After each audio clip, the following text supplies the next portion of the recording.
Hey, pastors and missionaries. This is Carl with Gedi Retreat, coming at you from Steamboat Springs, Colorado, in the middle of the snow. I've been thinking about rest, because I always think about rest, and I always think about rest in relative terms to pastors. And a couple of things that I want to talk to you about today, two things in particular. One is something I call rest guilt or vacation guilt, and the other one is what I call rest fatigue. And two concepts that have been kind of boiling over in my mind that I wanted to talk to you about as you start planning your rest and look seriously into rest. So, quick background. This year, from January 1st until about the end of October, about a 10-month period, was categorically the most difficult 10 months of my entire life. I just turned 50, and my wife and I simply have had the most difficult year, not between us, with children and siblings and parents. It has been one non-stop mental hurdle. Had nothing to do with work. It had nothing to do with Gedi Retreat. It was just personal business.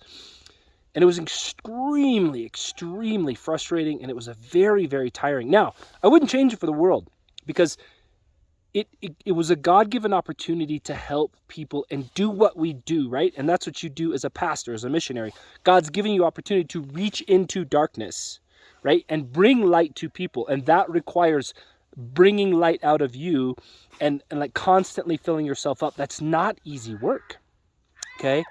And if you hear some people screaming next to me, that's because the powder is unbelievably deep right now. There's Audrey over there, and she's getting just slammed by powder as I am. And as you can see, it's just absolutely gorgeous right here. All right, so let me talk to you about something. Rest guilt. This is something you've probably all felt, vacation guilt.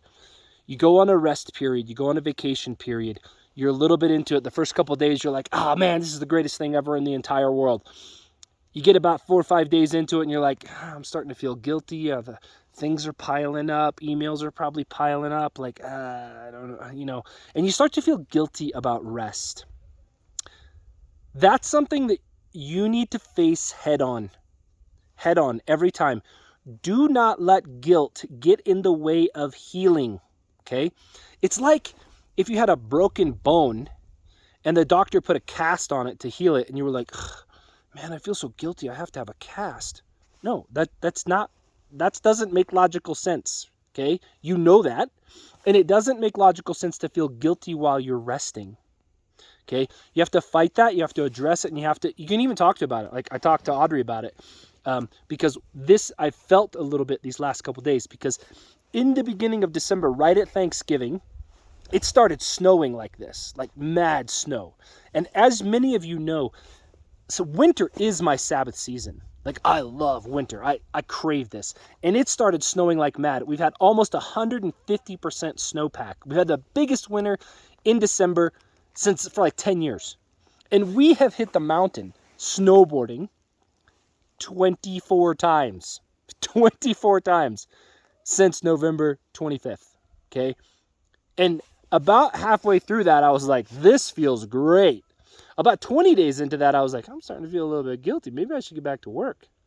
But no, I had 10 months of very, very difficult times that needed an extended period of rest. So I was like, no, Carl, you don't need to feel guilty about this. You need to go out and enjoy every day it snows. And when you're done with the day, simply say, thank you, God. Thank you for allowing me to rest in all of this. This is exactly what you made me for. You can do that too wherever it is you are resting, okay? But you can't let rest and vacation guilt ruin the rest that you need, okay? Second thing, something that probably none of you have felt, okay? And that is rest fatigue. That is when you've rested for so long, you're kind of like, wow, I'm like really, really rested. I'm almost tired of resting. Now, in my case, because I'm a snowboarder and this is where I live and breathe, that has come that has manifested itself in muscles, okay? When you snowboard for 24 days, 25 days out of 30 something, you are sore. Every day I go home, I take an ice bath for my legs. I stretch. I eat healthy. And I'm like fatigued. I'm fatigued. Every morning I get up and I'm like, oh, I'm a little sore. At 50 years old doesn't come too easy. But I'm like, this is great. This is great. This means that I'm so deep into my own rest period that I'm actually tired. Now, you may not be tired physically like I am, right? You might get some rest fatigue in some different areas and some different ways. And I don't know all those. If you've ever felt one of those, if you've ever gone on an extended period of rest and you felt some rest fatigue, I would like to know about it. I'd love for you to tell me about it. Okay. So I come to you today from Steamboat after a year, 10 months of very, very difficult times.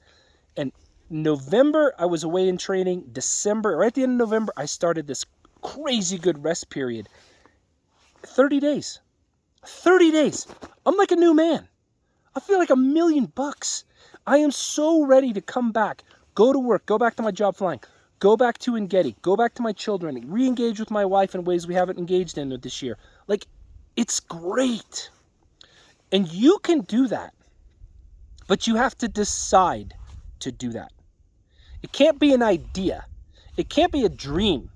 It has to be a plan that you make. And when you make and execute that plan, just like you would a sermon series, just like you would, the kids' camp during the summer, any of those things, you execute those things and they turn out beautiful. So I'm encouraging you, plan, execute those things, get those rest periods done, get past that rest and vacation guilt, sink deep into some rest fatigue, and let yourself know that God made you for this. And your shoulders aren't supposed to be burdened and heavy all the time. Your load is supposed to be light because your Father, our King, said it to be so. And he makes it to be so. He does. He makes it to be so. We're the ones that screwed up, right? Like, we're the ones that screwed up. I love you guys. This is Carl Walker with Gedi Retreat, helping you. Remember, rest is not something you do apart from ministry. Rest is something you do as a part of ministry. I love you guys. Bye-bye.